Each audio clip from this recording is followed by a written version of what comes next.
Hello students. तो अब हम लोग करेंगे class 10 science chapter number 15 that is our environment. चलिए स्टार्ट करते हैं। Our environment is the name of the chapter. We have heard the word environment often being used on the television, in the newspaper and by people around us. हम लोगों ने अक्सर ही environment शब्द के बारे में सुना है, जो कि टीवी पर, न्यूज़पेपर में और लोगों के द्वारा जो हमारे आसपास होते हैं वो सुनते हैं। Our elders tell us that the environment is not what is used to be earlier. हमारे जो बड़े हैं वो हमें अक्सर बताते हैं कि इन्वायरमेंट ऐसा नहीं था जैसा कि पहले हुआ करता था। Others say that we should work in a healthy environment. बाकी क्या कहेंगे कि हमें एक अच्छे environment में काम करना चाहिए। And global summits involving the developed and developing countries are regularly held to discuss environment issue. और जो कंट्रीज डेवलप हो चुकी हैं या जो भी डेवलप कर रही हैं वो लगातार काफी सारी मीटिंग्स करते हैं ग्लोबली। हर देश आप लोग बोल सकते हो उसमें इन्वॉल्व होता है, ताकि उसमें इन्वायरमेंटल इश्यूज के ऊपर डिस्कस किया जा सके या उन इश्यूज के ऊपर डिस्कस करने के लिए मीटिंग्स की जाती हैं। In this chapter, इस chapter में we shall be studying how various components in the environment interact with each other.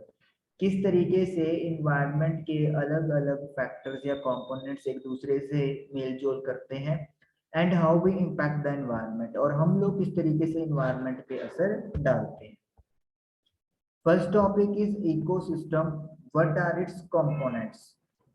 All organisms such as plants, animals, microorganisms and human beings, as well as the physical surroundings, interact with each other and maintain a balance in nature. सारे organisms जैसे कि plants, animals, micro organisms और human being, और साथ ही में physical surroundings जैसे कि आपका एयर हो गया, वाटर हो गया, ये सारे एक दूसरे के साथ मेल जोल रखते हैं और नेचर के अंदर एक बैलेंस बनाकर रखते हैं। All the interacting organisms in an area together with non-living constituents of the environment form an ecosystem. तो ये सारा मेलजोल जो कि ऑर्गेनिजम्स का हो रहा है एक ऐसे एरिया में जिसमें नॉन लिविंग चीजें भी शामिल है इन्वायरमेंट की, वो दोनों मिलकर इकोसिस्टम बनाते हैं। मतलब लिविंग एंड नॉन लिविंग दोनों के कॉम्बिनेशन को वी आर कॉलिंग इकोसिस्टम।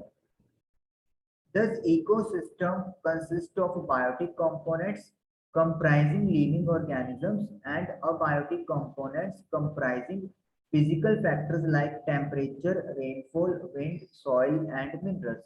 तो इकोसिस्टम के अंदर बायोटिक यानी कि लिविंग कंपोनेंट्स आते हैं जिसमें सारे लिविंग ऑर्गेनिजम्स आ गए, और अबायोटिक कंपोनेंट्स जिसमें फिजिकल फैक्टर्स आ गए जैसे टेम्परेचर, बारिश, हवा, मिट्टी और मिनरल्स। ये सारी चीजें अबायोटिक यानी कि नॉन लिविंग कंपोनेंट्स में काउंट होती हैं।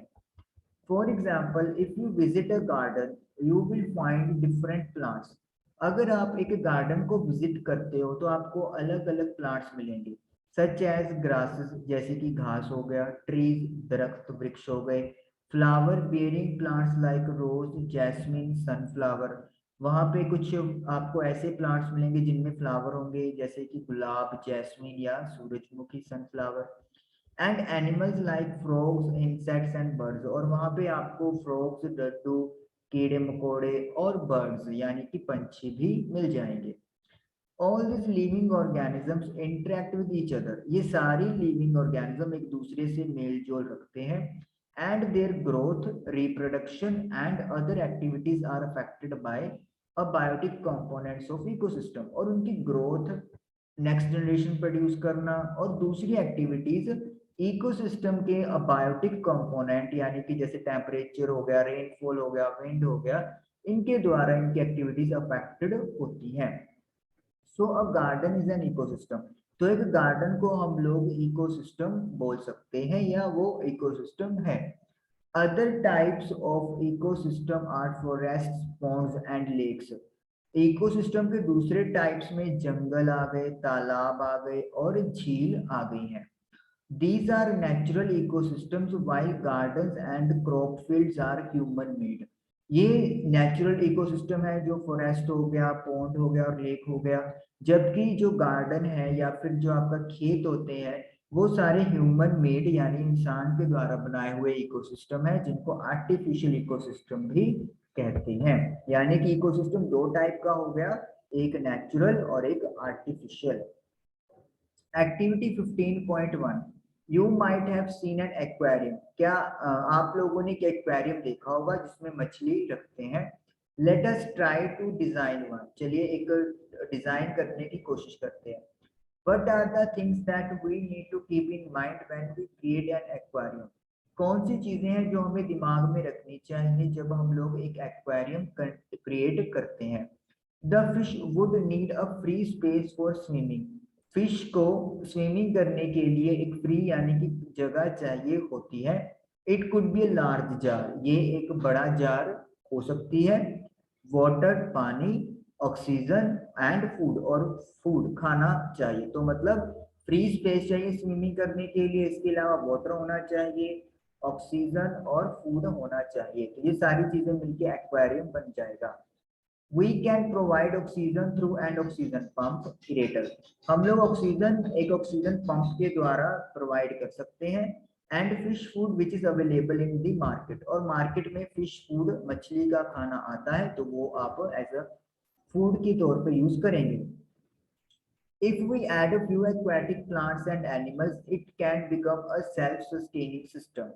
कहता है कि अगर हम लोग इसमें कुछ एक्वाटिक पानी वाले पौधे और जानवर ऐड करते हैं तो ये अपने आप को सेल्फ सस्टेनिंग कायम रखने वाला सिस्टम बन जाएगा। Can you think how this happens, क्या आप सोच सकते हो ये कैसे होता है।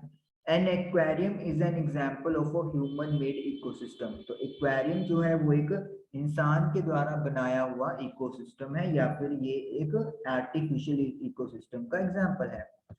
Can we leave the aquarium as such after we set it up. क्या हम एक्वेरियम को ऐसे ही छोड़ सकते हैं एक बार हमने सेट कर दिया। Why does it have to be cleaned once in while, इसको एक बार को साफ करना जरूरी क्यों होता है, मतलब कुछ दिनों के बाद इसको एक बार तो साफ करना ही होता है। Do we have to clean ponds और lakes in the same manner, क्या हम लोगों को पॉन्ड्स और जो झील्स होती हैं लेक्स उनको भी इसी मैनर में साफ करना होता है। वाई और वाई नॉट, क्यों या फिर क्यों नहीं। We have seen in earlier classes that organisms can be grouped as producers, consumers, and decomposers according to manner in which they obtain their sustenance from the environment. हमने देखा है कि ऑर्गेनिजम्स को आप तीन ग्रुप में डिवाइड कर सकते हो। प्रोड्यूसर्स जो प्रोड्यूस कर रहे हैं फूड, कंज्यूमर्स जो उनका कंज्यूम खाते हैं, और डिकम्पोजर जो डेड मटेरियल को बाहर डिकम्पोज यानी कि सिंपल प्रोडक्ट में डिवाइड करते हैं, फिर उसको टेक ओवर करते हैं। और ये किसके बेसिस पे है, ये इस क्लासिफिकेशन को करने का तरीका क्या है कि किस तरीके से वो अपना सस्टेनेंस मतलब अपने आप को जिंदा रखने के लिए फूड का यूज कर रहे हैं। Let us recall what we have learned through the self-sustaining ecosystem created by us. आइए हम लोग कहता है याद करते हैं कि किस तरीके से जो हमने ऊपर सेल्फ सस्टेनिंग इकोसिस्टम बनाया है उससे हमने क्या सीखा है। Which organism can make organic compound like sugar and starch from inorganic substances using the radiant energy of the sun in the presence of chlorophyll? कौन से ऑर्गेनिजम्स हैं जो कि क्लोरोफिल की प्रेजेंस में सन की एनर्जी का यूज करते हुए इनऑर्गेनिक सब्सटेंसेस से शुगर या स्टार्च बना सकते हैं, और इनको हम लोग ऑर्गेनिक कंपाउंड्स बोलते हैं। All green plants and certain bacteria which can produce food by photosynthesis come under this category and are called the producers. तो सारे ग्रीन प्लांट्स और कुछ बैक्टीरिया ऐसे हैं जो कि इस प्रोसेस से या फोटोसिंथेसिस प्रोसेस से अपना फूड तैयार कर सकते हैं, और उनको हम लोग प्रोड्यूसर्स बोलते हैं। Organisms depend on the producers either directly or indirectly for their sustenance. Organism जो है वो प्रोड्यूसर्स के ऊपर डायरेक्टली या फिर इनडायरेक्टली डिपेंड करते हैं अपनी सस्टेनेंस या जिंदा रहने के लिए। These organisms which consume the food produced either directly from producers or indirectly by feeding on other consumers are the consumers। ये ऑर्गेनिज्म जो कि प्रोड्यूसर के द्वारा तैयार किया फूड डायरेक्टली कंज्यूम करते हैं या फिर इनडायरेक्टली वे से किसी दूसरे कंज्यूमर को खा के अपना फूडिंग प्रोसेस पूरा करते हैं, उन्हें हम लोग कंज्यूमर्स कहते हैं। जैसे कि फॉर एग्जांपल एक काऊ है, वो डायरेक्टली क्या करेगी, ग्रास को खा लेती है, तो इसका मतलब क्या हो गया, वो फूड डायरेक्टली प्रोड्यूसर से ले लिया गया है। लेकिन एक जो लवाइन है वो क्या खाता है, वो मीट खाता है। सपोज कर लें वो बकरी खाएगा, अब बकरी के लिए फूड क्या है, ग्रास है। तो इसका मतलब क्या है, शेर बकरी पे डिपेंड है और बकरी ग्रास पे, तो इसका मतलब इनडायरेक्टली शेर भी ग्रास के ऊपर ही डिपेंड हो गया, क्योंकि अगर ग्रास ही नहीं रहेगा तो ऑटोमेटिकली बकरी भी नहीं रहेगी और फिर लवाइन को अपना लाइफ सस्टेन करना इम्पॉसिबल हो जाएगा। Consumers can be classed variously as herbivores, carnivores, omnivores and parasites। Consumers को आप चार कैटेगरी में डिवाइड कर सकते हो, herbivores, carnivores, omni and parasites। Can you give examples for each of these categories of consumers? क्या आप इनकी एग्जाम्पल दे सकते हो इन कंज्यूमर्स की कैटेगरीज के लिए? Imagine the situation where you do not clean the aquarium and some fish and plants have died। आप लोग मान लो कि आपने एक्वेरियम को साफ नहीं किया और कुछ मछलियां और जो प्लांट्स थे वो वहां पर मर गए। Have you ever thought what happens when an organism dies? क्या आपने कभी सोचा है कि जब एक ऑर्गेनिज्म मर जाता है तो उसके साथ क्या होता है? The microorganisms comprising bacteria and fungi break down the dead remains and waste products of organism। तो जो छोटे छोटे माइक्रो ऑर्गेनिजम्स हैं यहाँ पे, जिनमें बैक्टीरिया और फंजाई आते हैं, जो चीज मर चुकी है उसका जो पार्ट बच गया है या फिर जो वेस्ट प्रोडक्ट होता है उनका, वो उनको ब्रेक डाउन करते हैं। यानी कि मरने के बाद या फिर उनका वेस्ट प्रोडक्ट जो होता है उनको ब्रेक डाउन कौन करता है, bacteria and fungi. These microorganisms are the decomposers as they break down the complex organic substances into simple inorganic substances that go into soil and are used up once more by the plants। ये micro organisms को हम लोग decomposers बोलते हैं, क्योंकि वो complex organic material को simple inorganic material में तोड़ देते हैं, जो मटेरियल दोबारा सोइल में मिक्स हो जाता है और उसे दोबारा प्लांट्स यूज कर लेते हैं। What will happen to the garbage and dead animals and plants in their absence? अगर ये डिकम्पोजर्स ना हो तो फिर गार्बेज यानी कूड़े करकट का और जो डेड एनिमल्स और प्लांट्स हैं उनका क्या होगा? Will the nature replenishment of the soil take place even if decomposers are not there? तो हमने देखा कि सॉइल के अंदर ही ये मटेरियल जाके मिल जाता है, तो यानी कि सॉइल की जो पार है वो इंक्रीज हो जाती है। लेकिन अगर डिकम्पोजर्स नहीं होंगे तो फिर ये नेचुरली जो सॉइल का दोबारा से पोषण हो रहा है वो पॉसिबल नहीं हो पाएगा। तो इसलिए decomposers are compulsory for the replenishment of the soil. 15.2 activity। While creating an aquarium, did you take care not to put an aquatic animal which would each other? कहते हैं कि जब आपने एक्वेरियम क्रिएट किया तो क्या आपने कहते हैं ये ध्यान नहीं रखा कि आपने कोई ऐसा एक्वेटिक एनिमल नहीं डाला उसमें जो दूसरों को खा जाए। इससे क्या होगा, अगर आपने कोई ऐसा एक्वेटिक और एनिमल वहां पे पुट कर दिया तो वो जितने भी बाकी होंगे वहां पे उस सिस्टम में वो सबको खा जाएगा।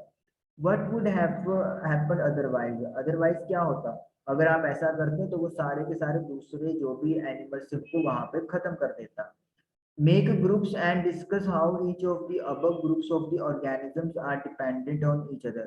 ग्रुप बनाइए और डिस्कस करें कि जो ग्रुप्स की हम लोग बात करते हैं, जो हमने बात की ऊपर हर्बीवोर्स, कार्निवोर्स वगैरह, ये कैसे एक दूसरे पे डिपेंड होते हैं। Write the aquatic organisms in order of who eats whom and form a chain of at least 3 steps। आपने कम से कम 3 स्टेप्स की एक चेन बनानी है जिसमें आपको ये ऑर्डर करना है कि कौन सा ऑर्गेनिज्म किस चीज को खा रहा है। Would you consider any one group of organism to be of primary importance? Why or why not? क्या आप किसी एक ग्रुप को ऑर्गेनिज्म को प्राइमरी इंपॉर्टेंस दोगे, क्यों या क्यों नहीं? मतलब किसी स्पेसिफिक पार्ट को या किसी स्पेसिफिक ग्रुप ऑफ ऑर्गेनिजम्स को आप ज्यादा इंपॉर्टेंस दोगे या नहीं दोगे, इस चीज की बात हम लोगों से पूछी गई है। तो हम लोगों के ये 2 पेज यहाँ पे हुए। आई होप कि आप लोगों को ये समझ में आया होगा। Thank you for watching the video.